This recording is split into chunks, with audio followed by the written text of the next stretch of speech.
really understand what it's all about, you can go to landlinemag.com and scroll down the page, and then there will be a bunch of links about CSA enforcement, how it works and everything else. For instance, I'm looking here, CSA 2010, the point system.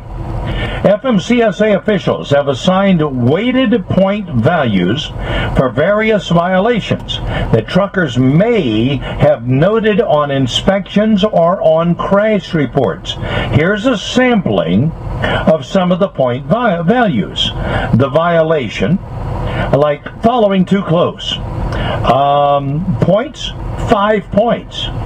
Violating out of service order, 10 points.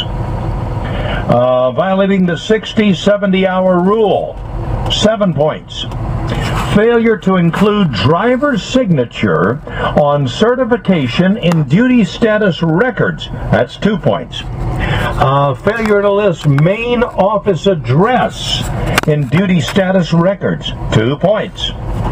Driver failing to retain previous 7 days logs, 5 points.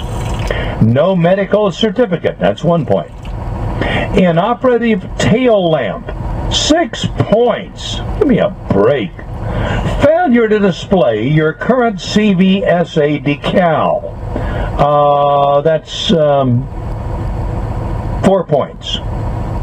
Permanent authority, 4 points. Periodic inspection, 4 points. That's just a partial list of some of the things that they can hang you on with the CVSA. I mean, the CVSA is supposed to be also so great and everything, but at the same time, you're going through Ohio. Ohio's PUCO officials pull you over, give you a full-blown inspection. They'll give you a CVSA sticker, which means you're okay for 90 days. You shouldn't be harassed for 90 days.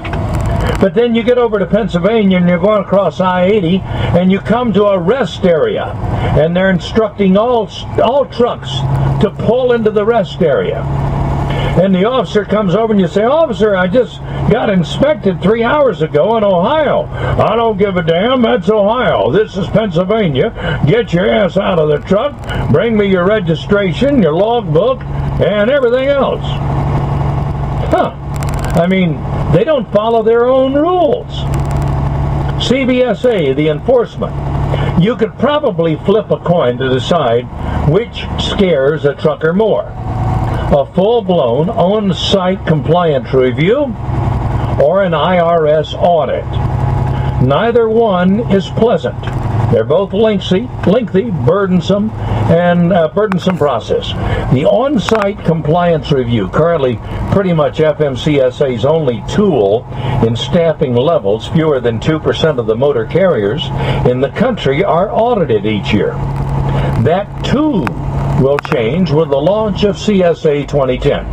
After all of the violations are entered, chewed up, and spit out of the CSA 2010 safety management system, motor carriers will be rated in all of the basic compliance areas. The higher the ranking percentile, the more non-compliant the motor carrier or driver.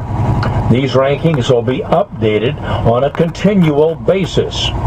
Those rankings will help FMCSA enforcement personnel determine what method of enforcement, now called interventions, to pick up. Enforcement will no longer be a one-size-fits-all scenario. Enforcement can be triggered by, let's see here, one or more deficient basics, a high crash indicator, or a compliant or fatal crash. Intervention selection is influenced by safety performance, hazmat or passenger carrier status, intervention history, and investigator discretion. So they've got so many things that they can nail you to the wall on. I got a feeling it's going to put a lot of small carriers and maybe a few big carriers out of business. In any event, it's going to cause problems with the industry. Hey, see you tomorrow here. To quit tobacco, no smell, no tar, no